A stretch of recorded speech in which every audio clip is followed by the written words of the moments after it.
नमस्ते मित्रों, आरव हिंदी चैनल में आप लोगों का स्वागत है। मैं डॉक्टर आजाद सर। तो आज हम लोग पढ़ेंगे, कल आपने समझा कि किसी भी शब्द को कैसे तोड़ा जाता है। उसमें भी हमने जैसे पीछे वाली क्लास में आपको पढ़ाया था, पार्ट 1, पार्ट 1, पार्ट 2, पार्ट 3, यानी भाग 1, भाग 2, भाग 3 करके ऐसे हमने आपको बताया था। तो उसी तरह आज भी हम पढ़ने का काम करेंगे। तो हम लोगों ने यही पढ़ रखने का काम किया गया है। फलाहर तमाम प्रकार की चीजों को आपने करने का काम, एक थोड़ा सा एक नई चीज आप बता रहे हैं हमको। यदि आपके सामने कवि शब्द दे दे, कवि शब्द दे दे, कविंद्र, यदि ऐसा शब्द आपको दे देने का काम करता है तो आपने किस सामान से, पहली बात तो आप ही समझ लीजिए कि यह दीर्घ संधि का ही है। ये दीर्घ संधि का आप पढ़ रहे हो। तो यहां कहता है यदि आपको शब्द दे दे कविंद्र और कह दे इस कविंद्र को तोड़ना है तो क्या करोगे आप?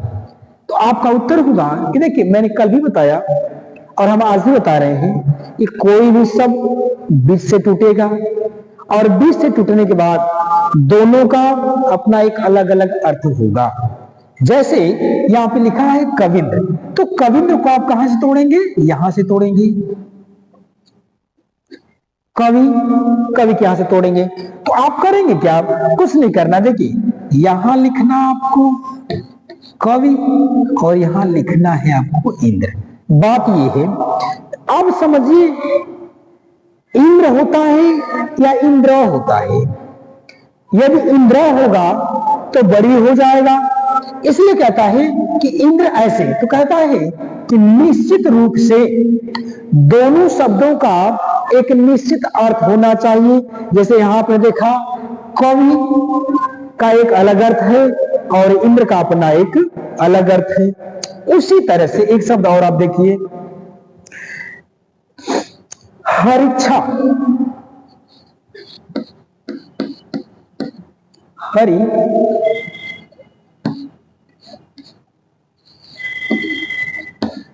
शब्द है हरिच्छा। अब हरिच्छा को क्या करेंगे आप? देखिए, इसको भी आप तोड़ने का जब काम करेंगे तो बी से ए भी टूटेगा। यहां से तोड़िए हरि, हरि क्या से तोड़िए आप? इधर हो जाएगा हरि और इधर हो जाएगा इच्छा। अब आप ये कह सकते, देखो, हरि ऐसे लिखा, हरि ऐसे लिखा जाता है, लेकिन हरि ऐसे लिखा है। इसका रू नहीं कहता था। जब भी आ या छोटी ई होगा तब भी बड़ी बनाएगा, और बड़ी ई होगा तब भी छोटी बनाए।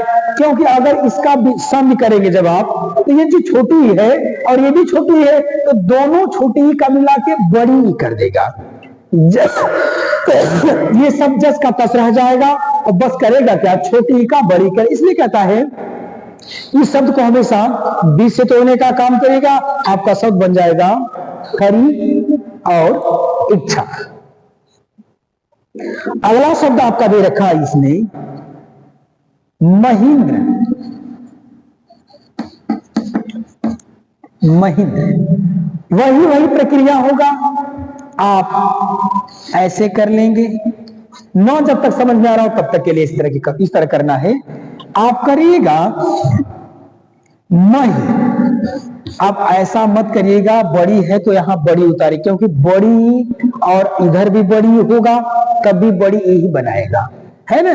तो यहां करना होगा। लेकिन कब ये रूल चलेगा? समीकर जोड़ते समय, तोड़ते समय नहीं। तोड़ते समय छोटी का बड़ी और बड़ी का छोटी होगा। ये समझिए, ये कहता है कि मही और इधर हो जाएगा इंद्र, इंद्र हो जाएगा। इसको जब जोड़ेंगे आप तो एक शब्द महेंद्र भी होता है, उसका दूसरा है, क्योंकि यहां ये जो है ये दूसरा चीज है। ये आपका हो गया महीने शब्द हो गया। अगला शब्द कहता है कवि को अगर तोड़ना है कविश। तो कविश को तोड़ने के लिए आप यहां से तोड़ेंगे, इसके बीच से तोड़ेंगे, यहां करेंगे कवि और यहां हो जाएगा ईश, कवि धन एक कविश। क्योंकि देखिए अब यहां आप ही कहेंगे, हो सकता है ये कहिए आप कि यहां तो बड़ी, तो यहां बड़ी क्यों नहीं हुआ? क्योंकि ये कहता है ना जब संधि होगा तो बड़ी में बदल जाएगा, विच्छेद होगा तो छोटी में बदल। उसी तरह अगर छोटा ऊ का है मात्रा तो बड़ा ऊ बदल जाएगा। यदि संधि में व संधि में अगर छोटा ऊ है तो विच्छेद होगा तो बड़ा ऊ हो जाएगा, और विच्छेद यदि बड़ा ऊ है और दोनों तरफ अगर बड़ा हुआ छोटा हुआ अगर मिलने का काम करते हैं तो भी आपका क्या बनेगा? वो बड़ा ऊ ही बनेगा। तो कवि ईश होता है कवि, ईश होता है ईश्वर, कवि। ठीक। और अगला कहता है रविंद्र। ये है, देखिए गलत, सॉरी माफ करिए, ये देखिए कहता है रविंद्र ऐसे होता है, लेकिन जब उसको तोड़ेंगे तो वह बनाएगा आपसे रवि और यहां इंद्र बनाएगा, ये होगा आपका रविंद्र। और उसी तरह से यहां अगर आपको कर दिया जाए गिरीश, ये है गिरीश को भी आपको तोड़ना है, ये छोटी बड़ी होगा, गिरीश नहीं होता है, ये होता है गिरीश, ये गिरीश है। अब इसको तोड़ना है तो यहीं से आप तोड़ेंगे, ये हो जाएगा गिरी और ये हो जाएगा ईश, ये आपका बनेगा गिरीश, ये बने आपका गिरीश। अब अगला कहता है रवीश, अगर आपको देखने का काम किया हुआ है, रवीश दिया हुआ है तो वही प्रक्रिया यहां करिएगा, रवि और ईश, तो हो जाएगा रवीश। तो इसी तरह के आपको शब्द करने हैं। तो ये आपका रहा हिंदी की जो संधि है, और वह संधि कौन सी है? ये सब दीर्घ संधि है। कुछ नहीं करना, बस एक छोटा सा काम आपको करना। देखो ये अगर संधि करके दे रखा है तो उसमें आप देखिए अगर बड़ी है तो भी बड़ी बनेगी, छोटी है तो भी बड़ी बनेगी, बस उतना देखना है। बस ये आपको देखना होगा कि वाकई में शब्द लिखा कैसे जाता है, शब्द शुद्ध क्या होता है, इसमें शुद्ध अशुद्ध, और दोनों शब्दों का एक निश्चित रूप से कोई न कोई अर्थ होना चाहिए। बिना अर्थ का कोई शब्द नहीं होगा। यदि किसी वाक्यांश को आप तोड़ रहे हो, किसी शब्द को आप तोड़ रहे हो, तो शब्द को तोड़ने का यह मतलब है कि जिसको आप जय खंड में तोड़ रहे हो, हर एक खंड का एक निश्चित अर्थ होना चाहिए, और वह अर्थ कैसा होना चाहिए? सार्थक होना चाहिए। जब सार्थक वह होने का काम करेगा तब वह संधि सही होने का काम करेगी, अन्यथा कहीं न कहीं मिस्टेक आपको कर देने का काम करेगा।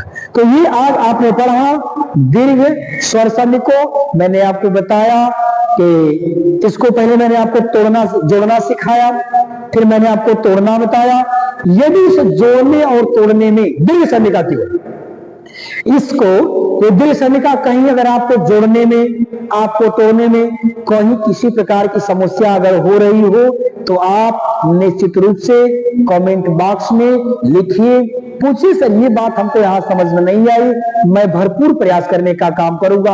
हाँ, हो सकता है पढ़ाने में कहीं न कहीं अगर कोई मिस्टेक हो गया हो तो उसके लिए क्षमा प्रार्थी होंगे, लेकिन ये सोचा जाता है कि ऐसा मिस्टेक हो ना, भाई किताबों का अध्ययन हम लोग भी करते, कभी कभी मिस्टेक हो जाते हैं, तो उसको आप लोग कमेंट बॉक्स में निश्चित रूप से लिखने का काम करिएगा, उस पर पुनः चर्चा करने का काम किया जाएगा, देखा जाएगा कहीं और से कि क्या इस तरह की चीजें क्या हो सकती है, तो तमाम किताबों का अध्ययन करके आपको निश्चित रूप से बताया जाएगा।